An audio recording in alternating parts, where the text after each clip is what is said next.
Good afternoon, everyone. Want to thank you all so much for joining us today at the Sing Health Duke-NUS Global Health Institute's Global Health Seminar Series. This is the second of 3 sessions that we are hosting themed around mental health. And if you missed the first one, you'd like to watch the recording, that is available on our SDGHI YouTube channel. My name is Glenn. I'm an education associate here at SDGHI, and I'm supported today by my colleague, Natasha.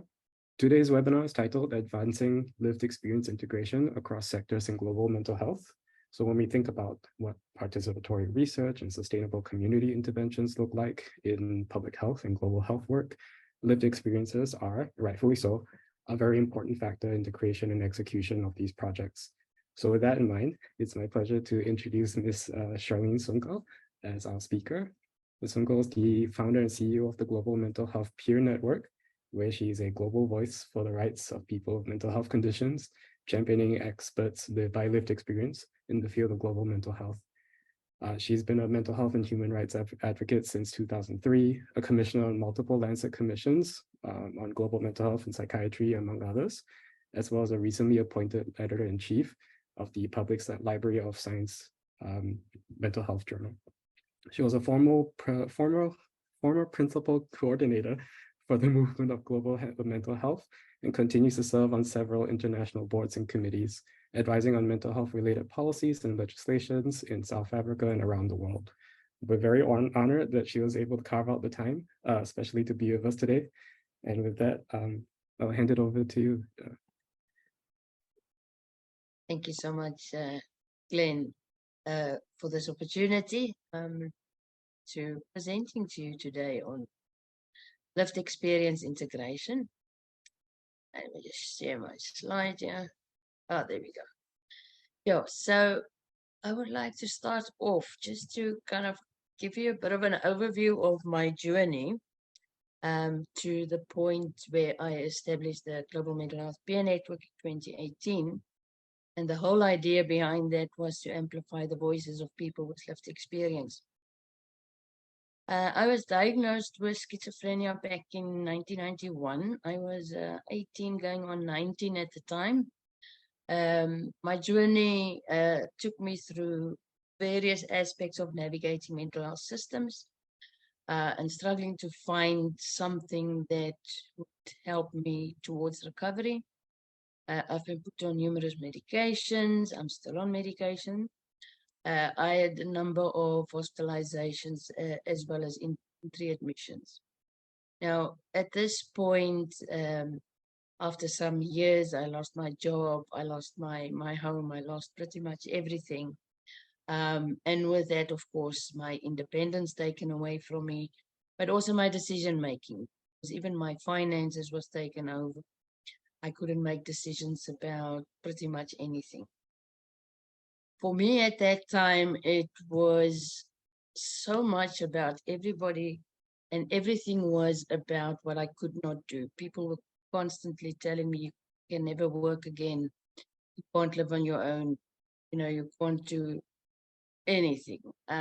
So for me, that was quite disturbing because nobody ever focused on what I could do. And that was very important to me. So I did. Back then, there wasn't much options, especially in South Africa, in terms of, you know, really getting towards recovery. So I had to kind of find my own way around things. So today I have like 4 aspects that I would say contribute to my recovery. And first is around mental health care. Well, like I said, I am on medication. I accept that and I do find it helpful. And I kind of adapted also to the side effects. For me, it's also important that I have a partnership with my psychiatrist, that there's no power imbalances, and, you know, that I'm listened to, but also heard. And then in terms of self-care, what I found has been really helpful for me is structure. So having a daily routine and also to focus on what I can control and not worry about things that's out of my control. I, of course, also live a balanced lifestyle. Make sure that I have enough sleep, I do exercise, you know, balance work and relax as well. And coping mechanisms, I've managed to find several coping mechanisms that help me when I go through stressful times. For example, time management, but also to have a crisis plan and have support. I always focus on what is really important to me, and for me, that's independence. And I think for many people with mental health conditions, being independent, having your freedom is very important. For me, my home is my safe space. I have two birds who I really can say has helped me a lot with my recovery. It's kind of having that responsibility to care for them as well. And of course, my work is my purpose in life. I also had to change my attitude, my own attitude. I had to take ownership and responsibility of my own mental health. And with that, of course, is I needed sufficient information about my condition, understanding myself and my triggers, and take ownership of that. I accepted my limitations and accept that, some days may not be good. So it's okay when I'm not okay. And then I think something that we all deal with, especially in terms of mental health conditions, is stigma. So I took a lot of effort to actually come to the point where I just decided, what other people think or believe of me, it doesn't define who I am. So just to keep on that belief and deal with stigma that way. So the reason why I'm telling you all this is to just give you some kind of context of what the peer network is about. Many of us in the peer network has followed a similar journey towards recovery. So, like I said, established a peer network in 2018. It is a registered non-profit organization.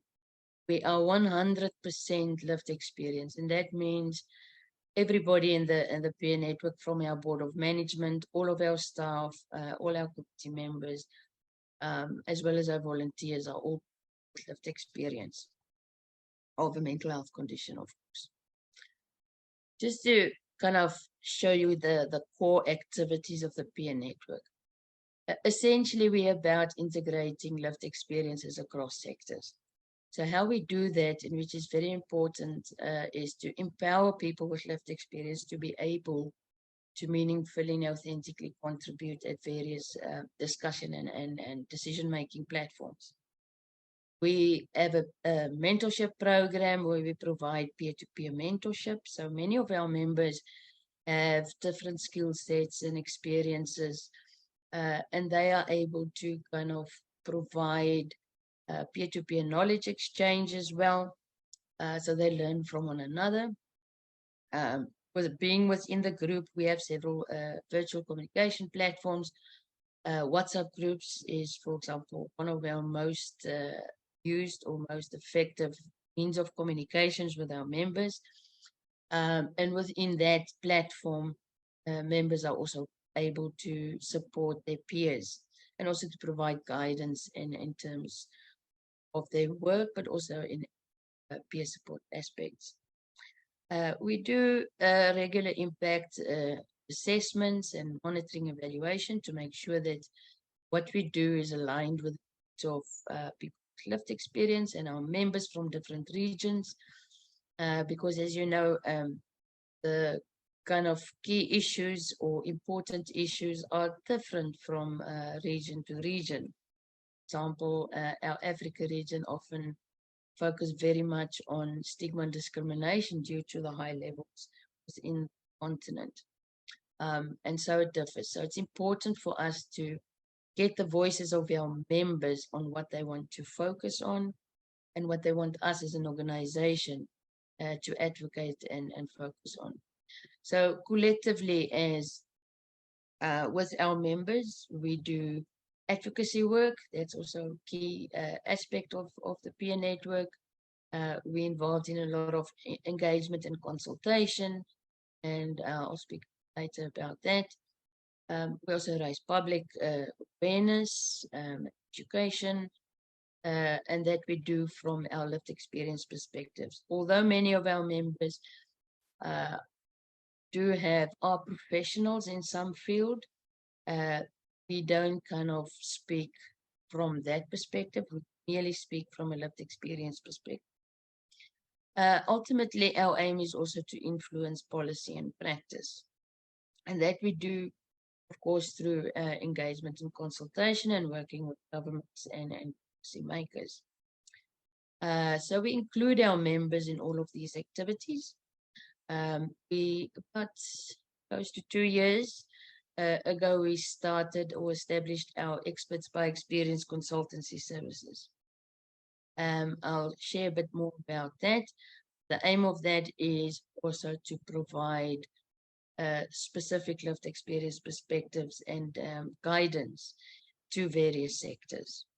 We also develop various resources. I'll share at the end of the presentation a way where you can download and access some of our resources, which is very much focused on how to integrate people with lived experience. So the ultimate impact that we aim to achieve through the peer network is that lived experience are central to change and transformation in mental health, and that we are able to establish like a human resource hub where stakeholders have access to diverse lived experience, expertise, perspectives, and of course provide practical solutions within local and global context to influence policy and practice. And I think also the ultimate goal is also to amplify and strengthen the voices of lived experience globally. Yeah, you can see pretty much where we represented. At the moment, we have more than 150 experts by experience across all the 6 regions. Some countries here you can see which are represented. We appoint up to 5 people per country. We've grown quite a lot since we started in 2018. And it's just kind of snowballing and growing more. We'd love, of course, to have many more representation from especially the countries that we do not have representation of. Yes, just to show you a bit more about our member profile. You see, we got quite a good amount of people within the ages of 18 to 34. We've got majority female with 62%. And also in terms of ethnicity, we're also quite diverse in terms of that. Geography, what's quite interesting is that 50% of our membership are from Africa. That was quite interesting for me when I started the peer network. I thought because of being, majority low and middle income countries in Africa, that one would automatically struggle to find people who would be comfortable in identifying as a person with lived experience and becoming an advocate in mental health. We're also quite diverse in terms of low to high income countries, grown quite a bit, especially from low income countries, which is excellent. And then you'll see our membership have different primary fields of work that they are in. We got almost 15% who are actually in research and academic fields, some in human rights, some have their own NGOs or community organizations. Some do work in the corporate or business sectors, some in government, private health or mental health sectors. Some, especially more from the high income countries, are peer-led service providers. A chunk of our membership are advocates or activists. We also contribute quite a lot. We get invited to conferences and workshops to provide our perspectives. In that, we also involve our membership. In the last financial year, we had 6 conferences and 13 of our members were involved in that. We participate in international webinars, and I think COVID's kind of done quite a bit of that, where it went on virtual platforms and not so much in person. So in the last financial year, we attended 17 of those, with 70 of our members participated in that. We also get invited to contribute to publications, either as an author or co-author. We've done 12 of those. 19 of our members were involved in that. Some of the key publications that we were also involved in is, of course, the Lancet Commission on Ending Stigma and Discrimination in Mental Health, which was launched last year, October. A book by Cambridge on mental health, legal capacity, and human rights, and also a chapter in a book titled Recovery Model and Other Rehabilitative Approaches. I spoke or mentioned earlier about our experts by experience consultancy services. Provide this to a diverse stakeholder group. The idea of this service is also to be income generation. So not only empower our people in terms of via information, but we also provide economic empowerment.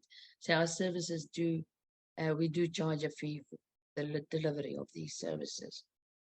In the past financial year, we've done across these stakeholder groups, we've done 4 sectors, workshops, and those were mainly around giving information about mental health, but again, from our own lived experience perspectives.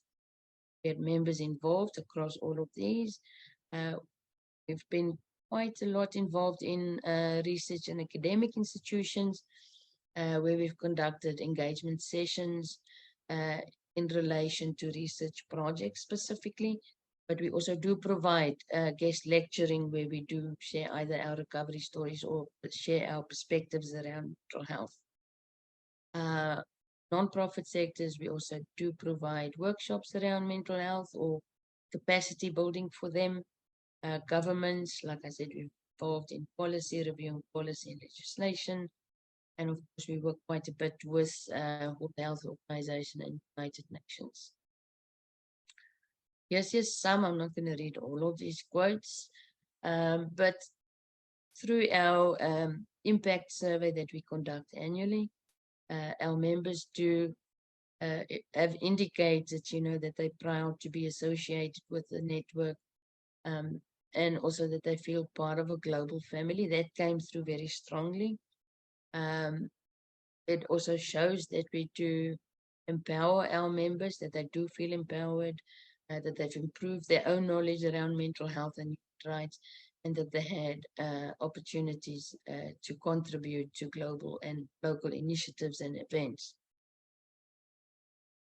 I think this, I'm now going to look into talking more about the integration of people with lived experience in sectors, some best practices. I think first of all, if we just kind of define what is an expert by experience. We either speak about a person with lived experience of a mental health condition, but we kind of also refer to it as experts by experience. So an experts by experience is in the context of mental health specifically, is someone who has or had an experience of a mental health condition, where they navigated systems in order to seek help. Many faced atrocities and difficulties, and of course, along their journey of recovery. So based on this experience, we do have unique insights, awareness, and we can actually provide very practical solutions to issues around mental health globally. And of course, using our own personal experiences, but also our collective experiences, because we engage a lot with peers, we hear what the needs are from their side, so we can also speak from a collective aspect. I think there's 2 key documents that really highlights the involvement of people with lived experience in mental health. First of all, there's the United Nations Convention on the Rights of Persons with Disabilities. It's adopted, signed and ratified by quite probably the most countries in the world. And the CRPD specifically commits to recognizing the value, existing and potential contributions made by persons with disabilities, and that of course includes psychosocial disabilities or mental health conditions. So they really focus on the rights of people and also their fundamental freedoms and full participation of people with with disabilities. And it also notes that it can enhance the sense of belonging and has significant advances in the human, social, and economic development of society and the eradication of poverty. So there's multiple benefits just in this statement. The second document is the World Mental Health Report that was launched last year, that also noted specifically that people with lived experience are crucial stakeholders in mental health. Their participation is vital to improve mental health systems, services, and outcomes, and that such participation includes full empowerment and involvement in mental health advocacy, policy planning, legislation, program design, service provision, monitoring, research, and evaluation. So you can see there's a range of aspects or areas where people with lived experience do play an important role. And just to highlight some of these, I mean, in corporate sectors where we can play an important role is to help companies develop their mental health policies for their employees and to promote the employee well-being within companies. In academic and research, as I mentioned, guest lecturing or lecturing, and also to be part of the faculty for health and mental health training. We do advocate quite a lot for that, people with lived experience need to be part in the training curricula of psychiatrists, nurses, psychologists, everyone working with people with mental health conditions, so we can provide that practical experience. It's one thing to learn about the theoretical side of mental health, but it's equally important to know practical and experiential value contributions towards that, to better understand when one works with people with mental health conditions. Governments, of course, that's related to policies and legislation, but also strategic plans and service development. And also, very important, also the monitoring and evaluation of services is also important. Like I said, WHO or UN working together on global guidelines, strategic plans, and also to develop minimum standard service packages, which we've been in a number of times. And then I mentioned non-profit sectors. We can also help capacity of other mental health or health-related NGOs. In terms of research, I just want to highlight that it is important that I think we've often been seen as subjects of research and not so much as partners or equal partners in research. And, that we need to be involved right from the start. It's not good to include people with lived experience in the middle of a process of research or any project, in fact. So we can contribute value in terms of developing research questions, because we understand what it's like to live with a mental health condition, or the experiences we had in navigating the system. So based on those experiences, we can add value to that, but also to the planning and development and implementation of such a project. Data collection, we can also help with that, because especially when one try to obtain perspectives from people with lived experience through our own networks with our peers, also add value in terms of data collection.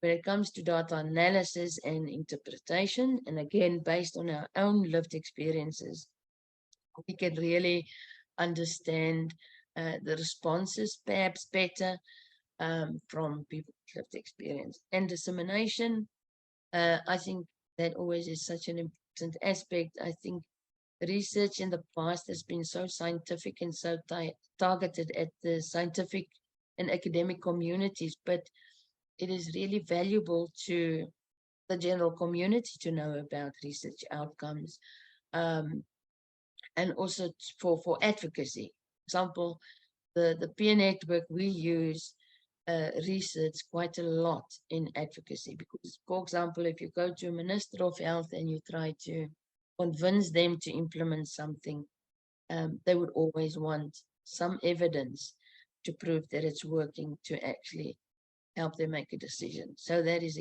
very important.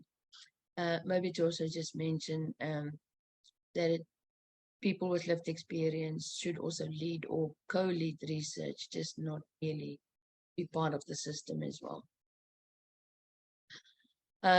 Yeah, but all of these things are nice, but there are still obstacles to really include people with lived experience as partners in mental health across the different domains of research to service delivery.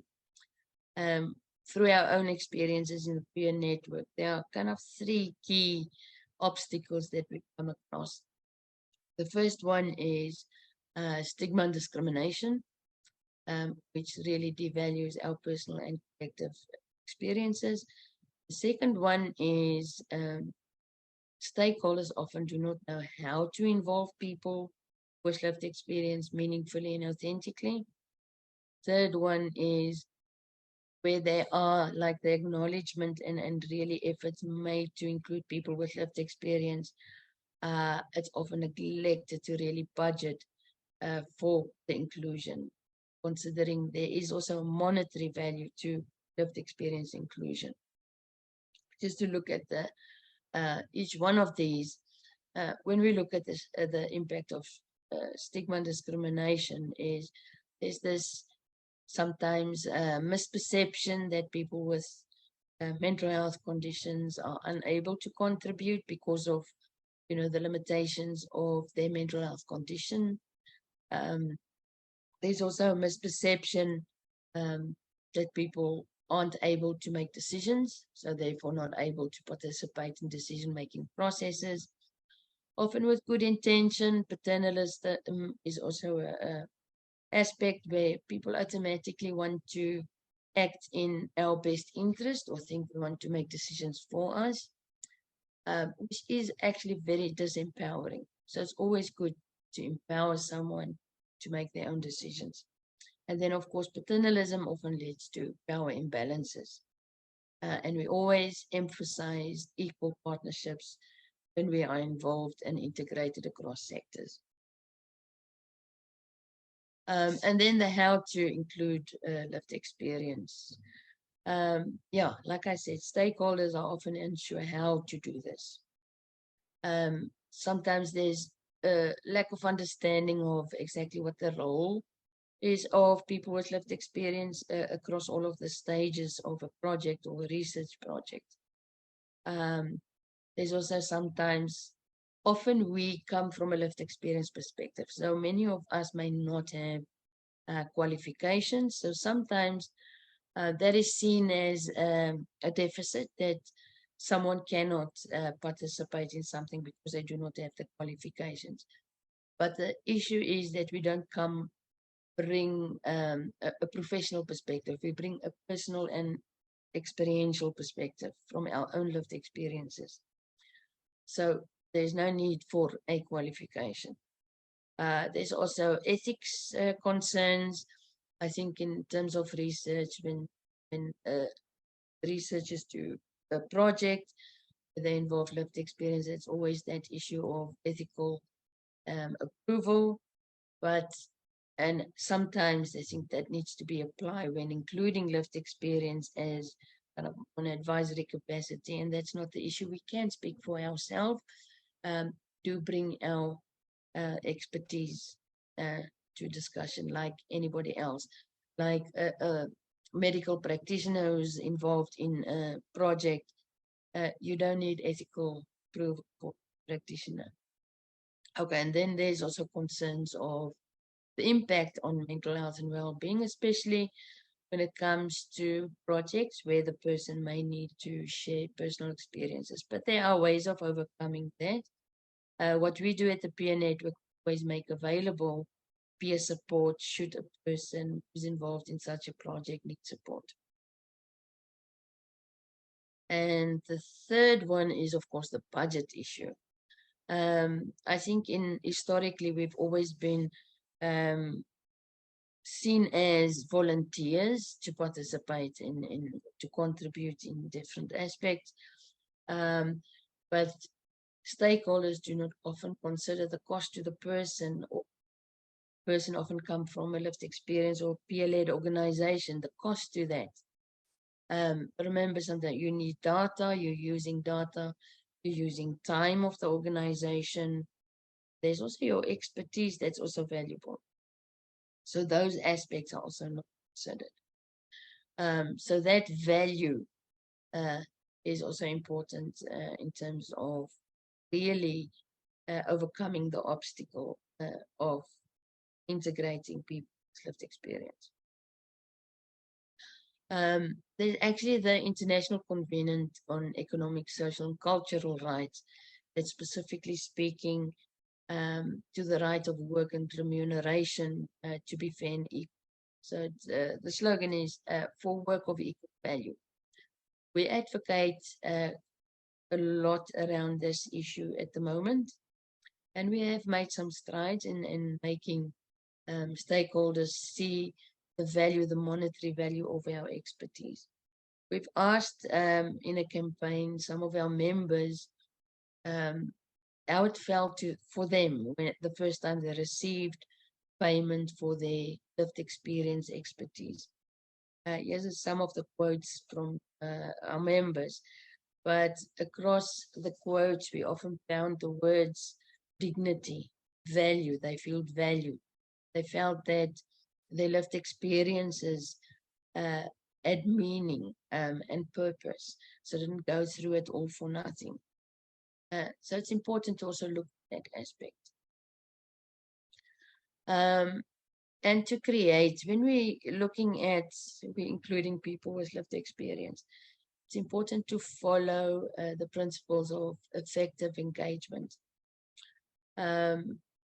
If we look at diversity and equality, I said we need to be equal partners. And in terms of diversity, it's always important when a project includes diverse lived experience voices. For example, youth, different age groups, different races, people from different backgrounds, men, women, all of those diverse aspects, because when you need that different perspectives. Because let's say, for example, youth experience mental health conditions may be differently. They have different challenges and needs to someone who's more in an older age category. So that is important. And there must be mutual respect and trust. Like I spoke of, no power imbalances before. We need that equal platform, equal value for our contributions. There must be no discrimination and no tokenism. Tokenism can often be quite a big issue because sometimes we are invited or asked to be part of discussion or decision-making processes, but it's merely a tick box exercise. So what we contribute may not often feature in whatever we provided input into. So I think that is also goes together with empowerment. You need to empower someone to really authentically be able to contribute. So that is also why the peer network it was established to kind of play that function of empowering lived experience. But it's also important for stakeholders to do so. For example, what we do, let's say we get involved in a research project, also taking into consideration many of us are not from an academic or research background. We still need to, we can still add our value in terms of our lived experiences. But from the scientific aspect, we always have like orientation sessions with our members who are involved, just so that everybody's on the same page. Everybody understands what the project is about, and they have the opportunity to ask questions and get clarity on aspect. Now that helps the person to meaningfully contribute. Okay, I'll come kind of to the end of my presentation, but here's a QR code if you want to go to the page where we have our resources. We have a report that we developed about 2 years or a year ago around what is our value. Now that is around specifically the monetary value, and we did a bit of a survey with our members to also get their input. So that is all in that report. Then we have a policy on effective lived experience engagement. We have guidelines and information around how we work as collaborators in research. We developed consult guidelines for lived experience involvement in policy, but it's equally applicable to other aspects like projects and research. We also recently developed guidelines around in-person participation, specifically talking about reasonable accommodations, just things need to consider when you invite someone with lived experience to a conference in person, just to have some considerations about, because some of us take medication, for example, when I travel, especially when it's long flight, I cannot always take my full dosage of my medication because I'm too orientated and may not end well on airplane. So there's those aspects to consider. So we drafted that. And you can also download the business card, and you're most welcome to contact me if you have any questions or comments onwards. And I thank you very much.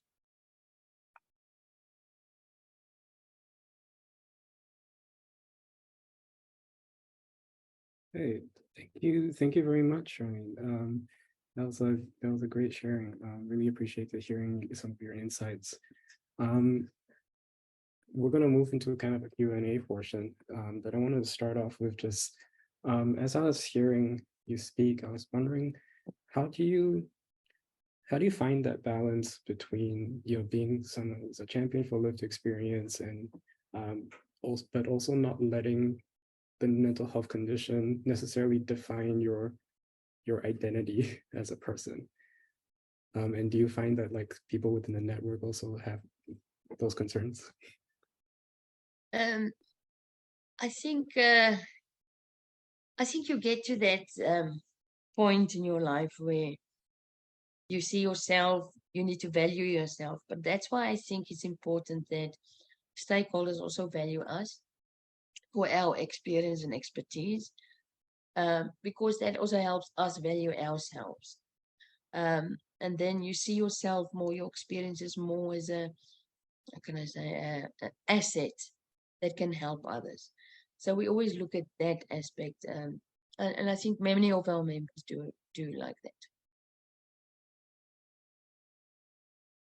And then we had a question actually that came in, wondering from in that kind of peer-to-peer connection, we often hear a lot about like what the person providing the peer support and care should do, what they should look like.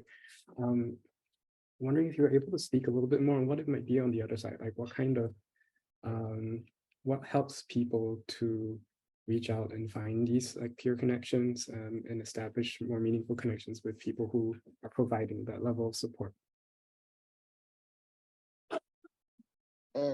Does I understand correctly? You mean, what do people do to make connection with peers? Oh yeah, like what, how, like what do we, let me think about how to rephrase this a little bit. How can we help convince people to engage more with these sort of peer networks? I think there's a lot of stuff being said about like how to provide, less so on how to get people to use these services. Yeah, I think again, it's also on different stakeholders to also recognize the value of, the peer movement and peer service delivery, to encourage, other service users or people with lived experience to make use of that. I think from our membership, we've always seen that they often say it's a safe space for them. And it's the first time that they really could kind of be themselves and, and talk freely and know that people are there to understand. I think there needs to be a lot awareness around the value of, peers and what they can offer in terms of peer support and also to be part of peer movements, because ultimately that is where they have a voice. And so then I know the peer the peer network works worldwide. So here at SDGHI, we have a little bit of a focus more on like the Asian and like Southeast Asian region. I'm wondering if you could tell us about any specific challenges that you might see from this region. I think, stigma, from like the Asian, sometimes stigma plays quite a big role. I think because there's also diverse cultures, getting that cultural understanding and bringing that in. Human rights aspects may also sometimes be, but it's all interlinked in terms of stigma and discrimination. We've seen issues around, but I think Asian countries sometimes are very close knit in terms of family. And I think there's also a need really for family support and education when it comes to mental health, also how to learn how to support their relatives with a mental health condition. So I think it's strange to see how regions differ, but it's almost always where you can see that stigma and discrimination often features across all of the regions, no matter if it's high or low income countries.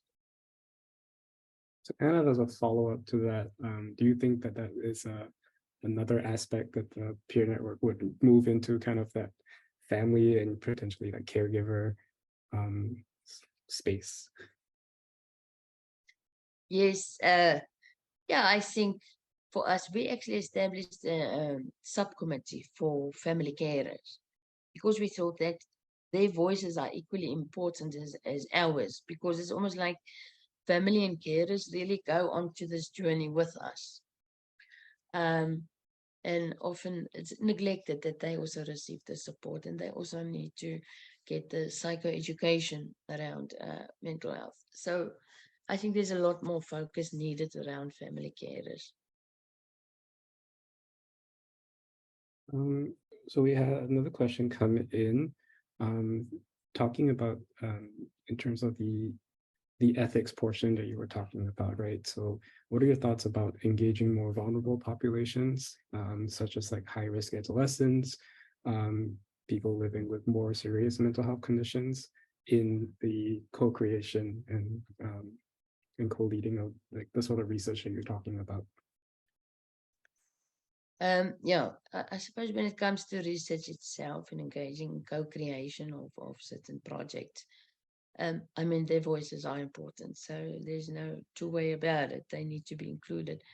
But I think protection measures or safeguarding measures must always be in place when engaging with vulnerable groups. And I think there must always be that available of peer support or counseling services. There must really be that support structure in place for them. And I think trust is a very important aspect that need to be established in terms of that they know it's a safe space. They know, there is help if they need it, if they're triggered by anything. But like I said, for me, the most important is their voices are important. But of course, you also wouldn't include someone in any engagement or co-creation who hasn't really been well established on the journey of recovery. Yeah, kind of on that note as well, actually, thinking about kind of how you, is there a way to that people like universalize their own experience with mental health and kind of like, is there some sort of, is it appropriate to moderate some of that?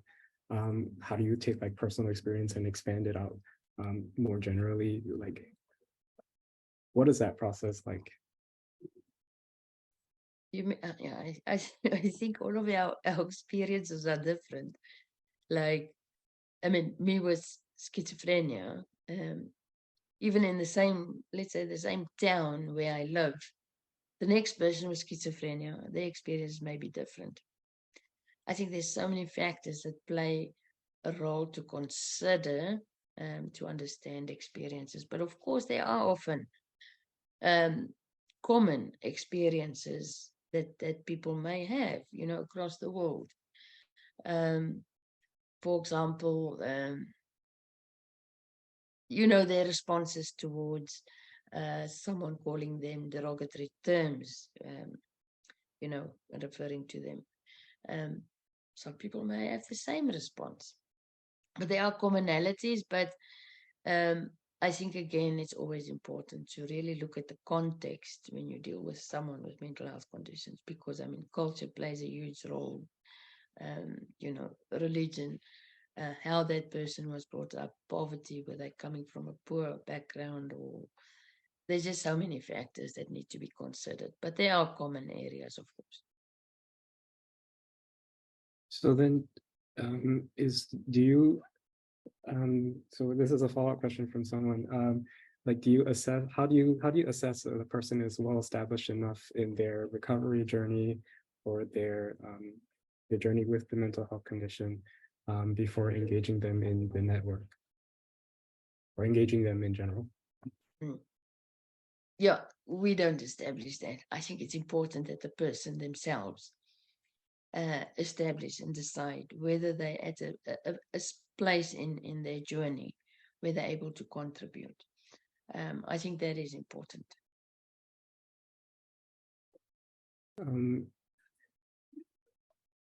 What, I guess one of the things I wanted to find out as well about is, I wonder if you could share with us like an example of where the work you're doing with lived experiences has led to some positive changes. I think you've talked a lot about the process and how the importance of having these lived experiences. I'm wondering if you can give us an example of that in practice. Yeah, I think in different areas, I can maybe use our experts by experience services as an example. We put a lot of effort into advocating for lived experience inclusion and our value and all that, and especially in terms of remuneration as well. When we started off with the experts by experience services, people did not want to really pay us. They just, kept saying, sorry, we don't have a budget, or, we can't pay you. But yet, they still wanted us to participate in something, project.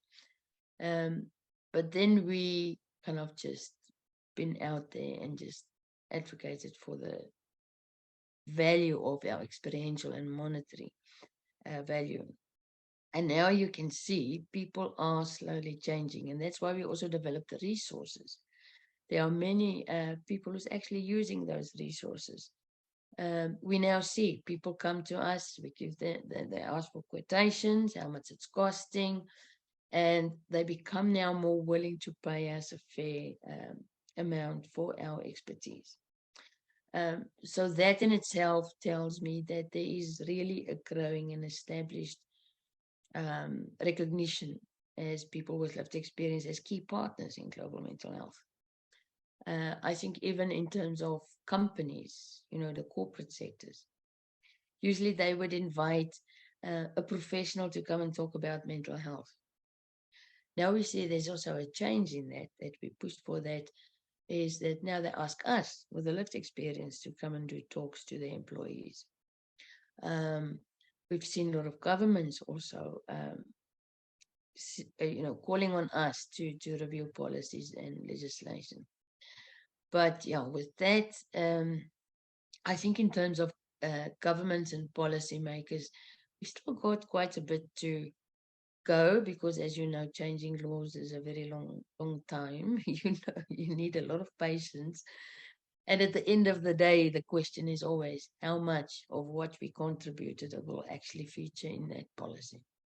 So that is something that we really need to assess, is when we do give in, how much actually feature in there. I mean, positive outcomes also, whatever we contributed to WHO, like the World Mental Health Report, we contributed, we feature in there. Our voices are included in there. So I think for me that there's a lot of examples of positive change. Where do you see the role of things like psychoeducation training for people within the peer network or people that you that the network supports? Like, do you think I guess like how do you think like lived experience plays into like psychoeducation trainings across the board?